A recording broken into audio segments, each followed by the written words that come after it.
Eu gostaria que você, primeiramente, Glauber, se apresentasse para o público que está nos assistindo.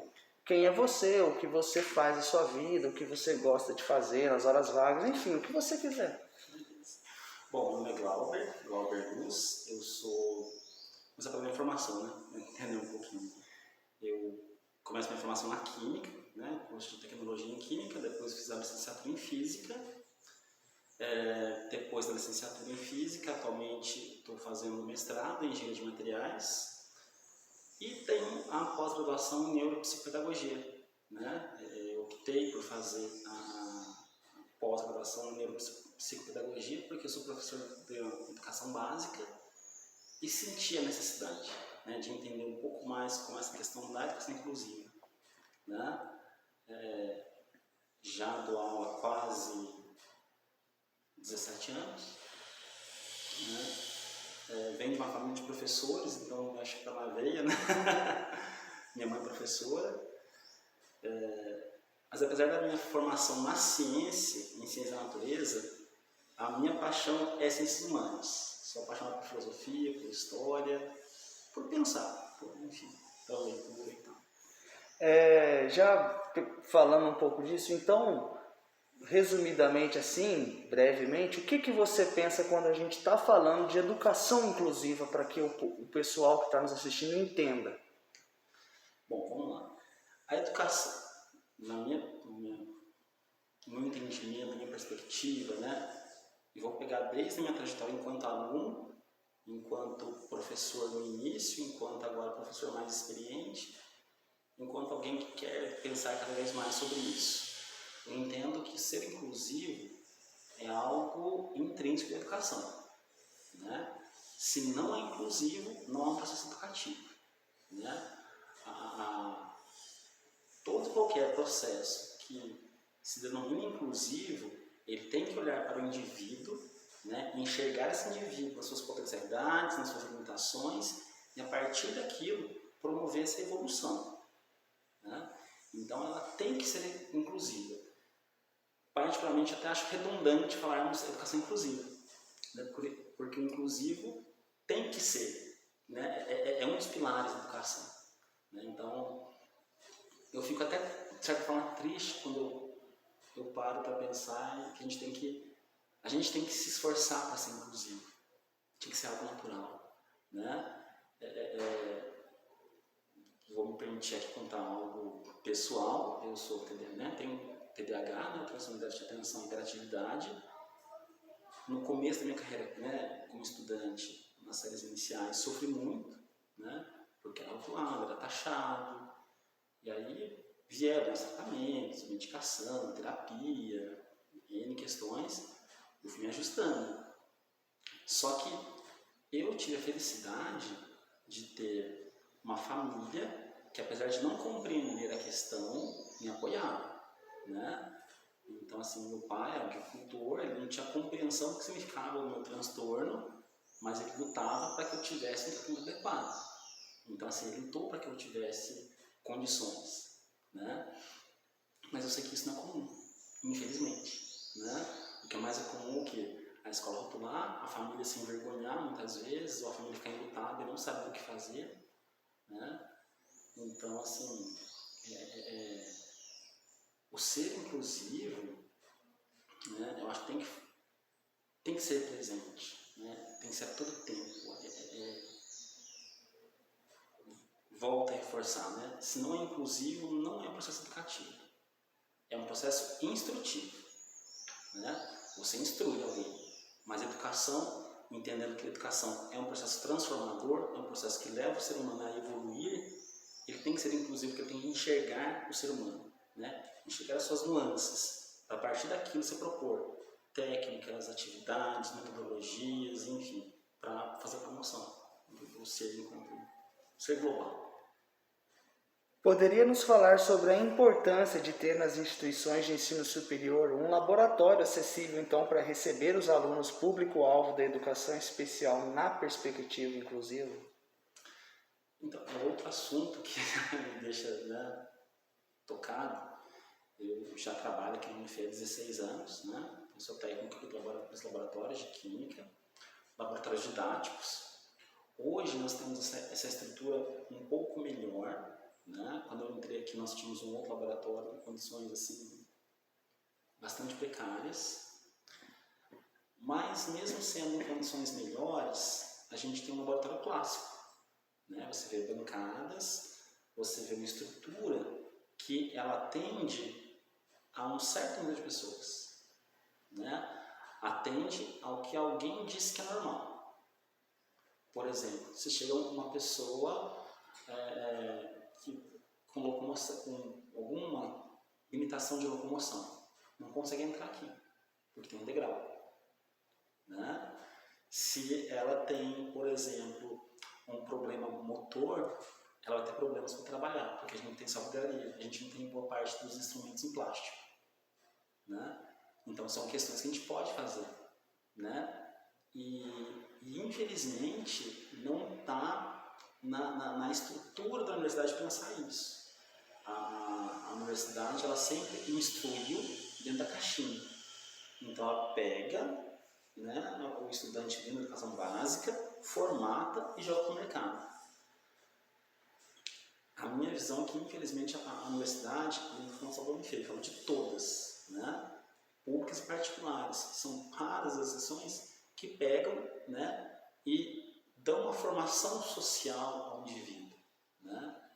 Porque eu entendo que a formação profissional é quando você dá uma função social para o indivíduo. Então, é um indivíduo que ocupa a função social de ser médico, a função social de ser professor, ocupa a função social de ser um agente de higienização urbana. Então, a universidade, né, os institutos de ensino superior estão perdendo isso. Não perderam não, nunca tiveram, na verdade, né? Porque se tivessem, iam começar a pensar nessas questões. Opa, peraí, aquela pessoa tem um transtorno que afeta a questão motora, então como que eu posso adequar as minhas práticas para isso, né? Ah, se chega um cadeirante, por exemplo, aqui é o autor da bancada, não atende, né? A gente não tem isso. E eu estou falando uma coisa um pouco mais visível, né? Se eu penso, por exemplo, em algum aluno que tem um transtorno de processamento auditivo, que precisa de repente de um acompanhamento, a universidade de hoje ele tem uma certa dificuldade de pôr um auxiliar, né? Os professores aqui não têm formação para olhar, né? Não tem uma capacitação para olhar e entender, olha, esse aluno precisa de um apoio. Enquanto técnicos, a gente não tem formação, né? Por ser educador, né, por trabalhar fora daqui também como professor, eu trago essa minha experiência lá de fora para cá. Então, muitas vezes eu vejo e eu tento agir, né, em função do que eu consigo. Mas é muito triste, porque eu sou um caso, uma experiência, mas quantas universidades existem? Quantos alunos existem que precisam desse olhar e não tem? Né? E ainda estou olhando um pequeno público que usa esse laboratório e os outros. Né? A universidade tem centenas de laboratórios. Então, infelizmente, os laboratórios ainda não são nada inclusivos, né? Eles são extremamente capacitivos, né? Eles olham para as pessoas em condições de produção dentro de um certo modelo imposto, né? Acho que falta muito isso. A universidade olhar, né? Ter uma comissão que seja para passar, para olhar, para fazer apontamentos, né? Para capacitar os profissionais para também ter essa sensibilidade. Acho que falta. Esse reflexo acaba sendo o pensamento da sociedade que essa universidade está inserida, né? Ou seja, esse padrão que você comentou, de certo modo, a sociedade não enxerga um cadeirante como um médico. Não, infelizmente não. Infelizmente você pensa o quê? Aquele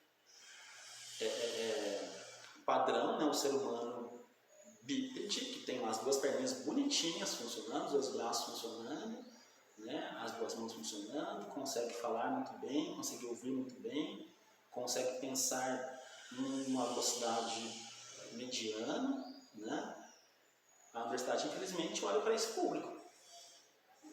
A universidade atualmente não olha para o surdo, né? Se chega, por exemplo, se vier agora uma aula de transferência para a universidade, um aluno surdo, né, surdo-mudo, e vier fazer um curso de Química, nós não temos competência, não temos capacidade, não temos estrutura para receber esse aluno aqui. Se eu receber um aluno com deficiência visual, eu não tenho estrutura. Eu posso ter uma vontade de querer fazer adaptação, só que nem sempre toda adaptação que eu consigo é a necessária, é a eficaz. E é muito triste a gente ter que pensar que você tem que esperar uma pessoa chegar para você correr atrás. Porque a pessoa chega, até você conseguir uma estrutura, aquele indivíduo sofre. E nesse sofrimento ele pode desistir. E essa experiência dele vai replicar para os pais. Né? Olha, eu fui na instituição, eu tive essa limitação. Então não vá, você também vai enfrentar. Então, assim, acaba sendo uma questão, né, um efeito dominó quase. Né? E entendo que enquanto instituição de educação, de formação humana, a gente tinha que pensar nisso bem antes. Né? Talvez, se já não ter tudo preparado, pensar, opa, como que eu posso fazer adaptações? Né? Como que eu posso mudar a estrutura? Ou de repente ter uma sala, um ambiente no qual eu posso realmente fazer adaptações e atender esse aluno. Né? A meu ver, né, enquanto educador, enquanto técnico, eu acho que a universidade ainda está muito distante para atender aqueles que estão fora de um padrão, né, fora desse padrão capacitista. Estamos muito longe. Há ou já houve casos específicos solicitados pelos órgãos da nossa instituição ou até pelos professores e alunos aqui nos cursos de licenciatura, Glauber? Olha, nesses meus 16 anos aqui na universidade nunca houve uma demanda, nunca houve uma solicitação. Né?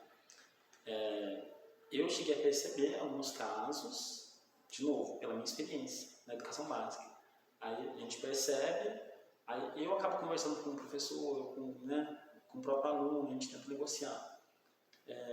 Mas também eram casos extremamente simplistas, nada que envolvesse muita mudança. Tá? Mas nós nunca tivemos, né, um caso assim, que demandasse uma maior estrutura, uma maior atenção. E aí fica o meu questionamento, a gente não teve, porque esse aluno sequer entrou, esse aluno entrou e desistiu, ou a gente não foi capaz de perceber e ele foi embora. Ao seu ver, então, quais as melhorias ou adaptações que podem ou poderiam ser melhoradas aqui nos nossos laboratórios na instituição? Bom, tem muita coisa, né? Eu acho que assim, um ambiente perfeito para atender qualquer público a gente nunca vai atingir. Né? Porque seres humanos são diferentes.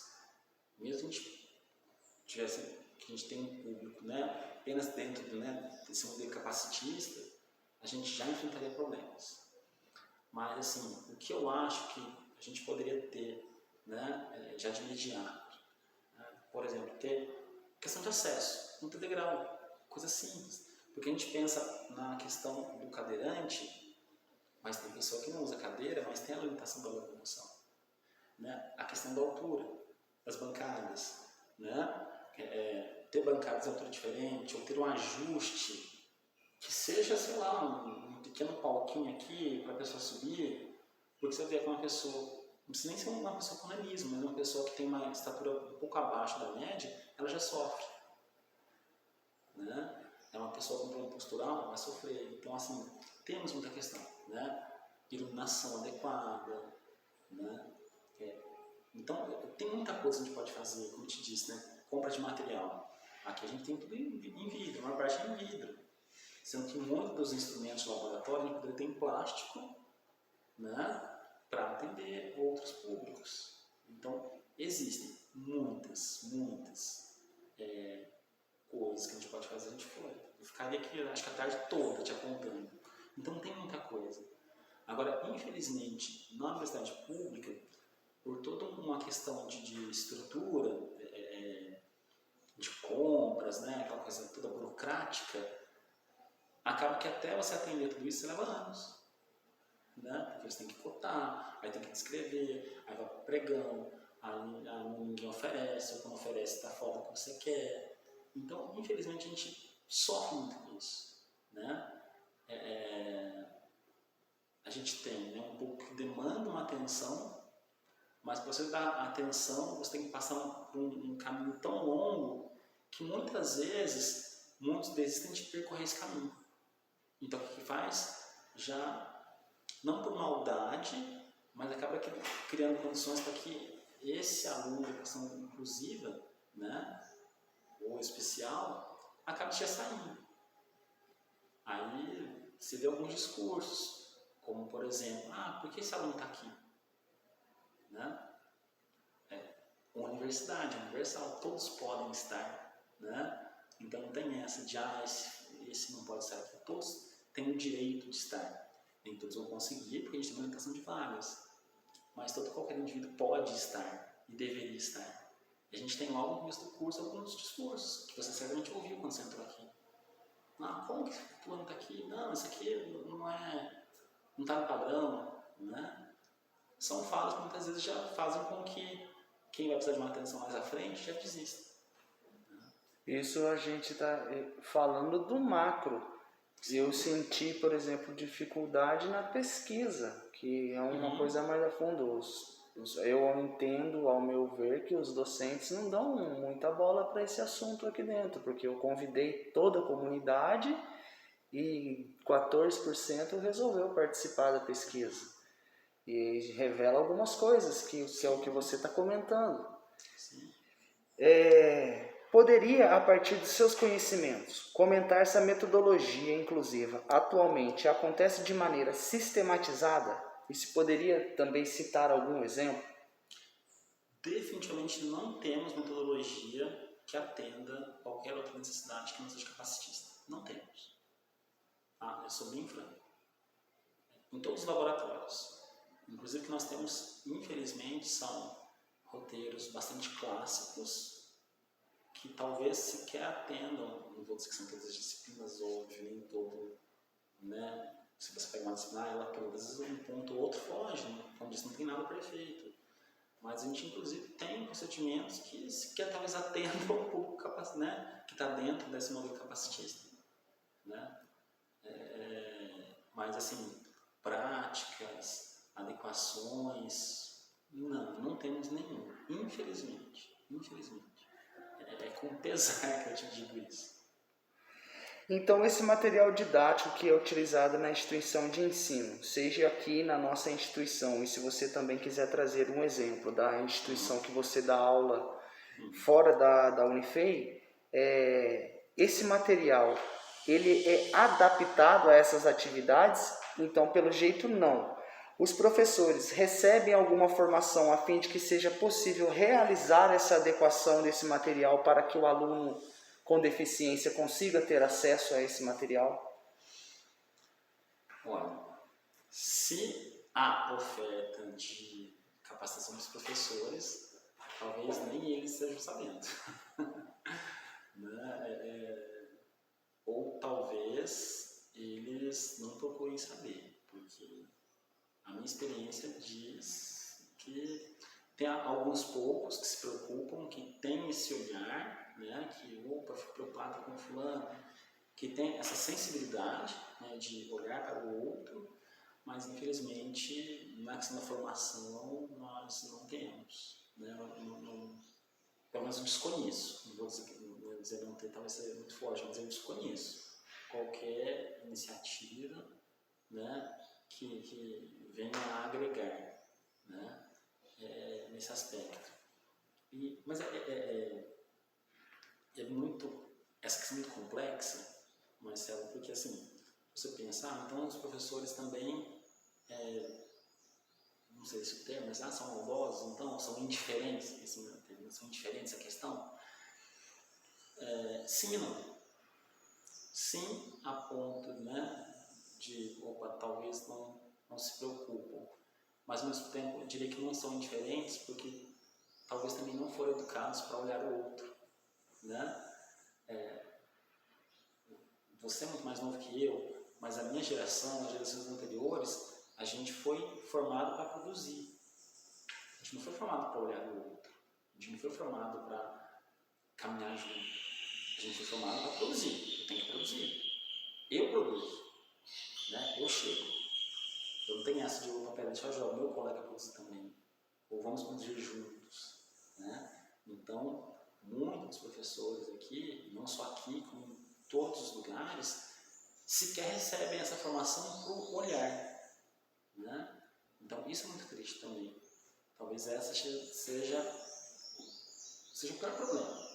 O não sermos educados para olhar. Aí eu volto lá no começo da sua primeira pergunta, a questão da educação inclusiva. A educação, ela tem que ser inclusiva, ela é inclusiva na sua natureza. Porque no processo educativo, me faz ver que a educação não se faz sozinha, é no coletivo, né? Acontece na troca. E na troca eu entendo que tem alguém que tem algumas condições a mais que eu, outras menos, e o que eu faço para tentar deixar tudo com equidade, não igualdade, mas equidade, né? Na outra instituição que eu trabalho, é uma instituição privada, né, de educação básica, lá a mentalidade é outra, né? Lá a gente sempre tem informações com essa perspectiva, né? Lá a gente é incentivado a olhar.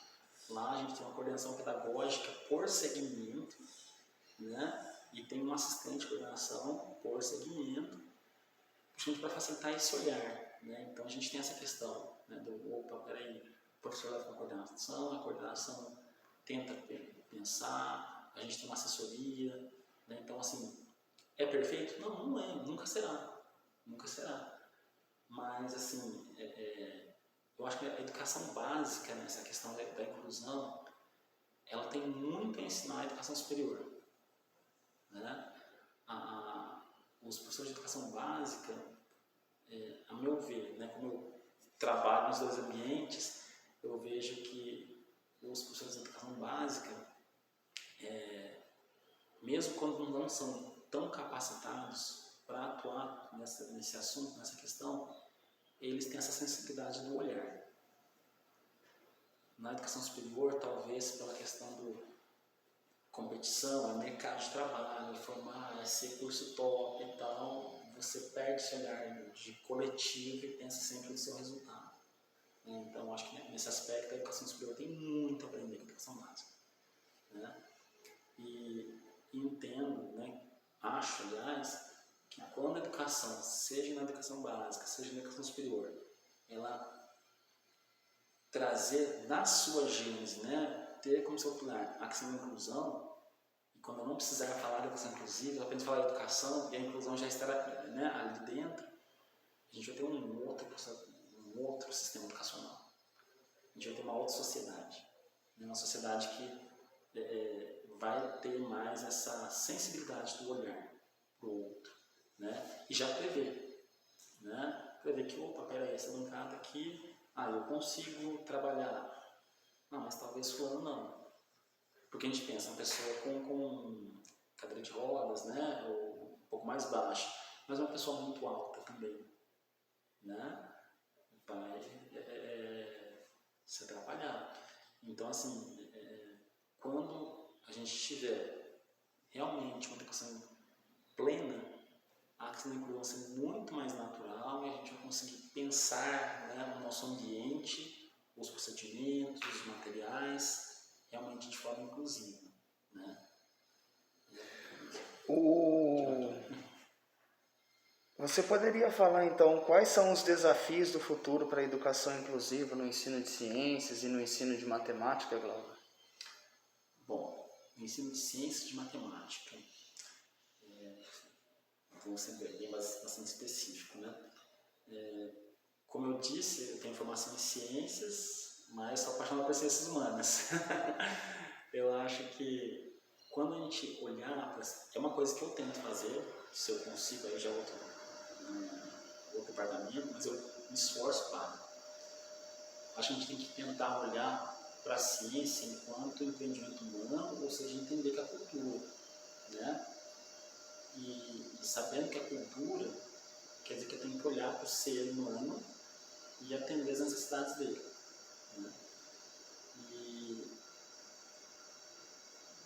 acaba sendo repetitivo aqui na fala, mas quando a gente tiver essa questão de entender para que serve a ciência, por que meu aluno do sexto ano precisa aprender tal assunto de ciência? Por que eu falo, por exemplo, de sistema nervoso quando de sexto ano? Ou por que eu falo de equilíbrio químico com aluno da segunda série do ensino médio? Né? Quando a gente entendeu o motivo e estabeleceu, olha, ele tem necessidade de entender. Ele tem necessidade de entender o próprio corpo, ele tem necessidade de entender o ambiente. Se a gente começar a usar, acho que o que falta para a educação ser inclusiva é fazer com que a gente mostre para o aluno que os conteúdos curriculares, eles falam do mundo que a gente vive. Porque muitas vezes acontece isso, você estuda lá, nossa, sistema nervoso, você vê lá sinapse. Mas o que é isso? Está ocorrendo dentro de mim enquanto eu ouço falar sobre. Né? Equilíbrio químico. E aí? Né? Ou então você vai lá, solução em tampão. Nossa, que trem que é esse? Eu só estou vivo porque meu sangue é um sistema tampão. Então, eu acho que talvez o que falta para o ensino de ciências e para a matemática é esse olhar um pouco mais para mim, para a minha realidade, para o meu entorno. É fazer com que esse conhecimento historicamente acumulado passe a ser um conhecimento cotidiano realmente. Né? De, opa, é uma coisa que alguém identificou, alguém formalizou, mas agora eu vou normalizar, eu vou olhar, né, comum. Eu acho que quando a gente conseguir isso, a gente vai ser muito mais inclusivo na matemática, na física, na química, na biologia ou qualquer outra ciência. Bom, Glauber, queria agradecer em nome da equipe do canal Projeto Inclusivo, não só como um entrevistado, mas sim como professor, pessoa, que você me ajuda muito e está ajudando esse projeto também. Se precisar de qualquer coisa, estamos aqui. E também, se você quiser falar alguma coisa que a gente deixou de citar, o que você acha importante, está aberto para você falar. Eu agradeço, Marcelo, né, o convite. E eu acho assim, se deixar alguma coisa, né, uma frase final, eu acho que a primeira coisa a gente entender que a gente é ser humano. E segundo, entender que somos seres relacionais. Quando a gente colocar isso em prática, quando eu olhar para o lado, eu vou ser inclusivo. Quando eu entender que eu olho para o lado e vejo pessoas diferentes de mim, né, eu vou ver que todos são especiais. E todos merecem, nas suas características, nas potencialidades, limitações, serem incluídos, já estão incluídos no ambiente. Então a gente tem que pensar nisso, é saber olhar. Eu acho que aí talvez seja a grande beleza da ciência da natureza. Né? Que estudar ciências é despertar o olhar, porque acontece. E se a gente olhar um pouquinho mais para a nossa volta, a gente vai ser mais humano, mais inclusivo, mais educativo. Às vezes tem que ver o que os seus olhos não é capaz de enxergar, né? Exatamente. Enxergar além do que os seus olhos estão vendo. Né? Para além. Enxergar a alma, enxergar o sentimento, né? Escutar o silêncio, né? Que muitas vezes grita. Então, muitas vezes o silêncio daqueles que estão à margem está gritando por socorro. E aí mostra que somos todos limitados, porque a gente não consegue ouvir esses berros, esses pedidos de socorro. A gente se cala, a gente se faz de desentendido. Então acho que é isso, é o olhar. Educar é o olhar, ser humano é o olhar, é se relacionar, né? É isso. E perdão por me alongar, que eu sou prolixo por natureza.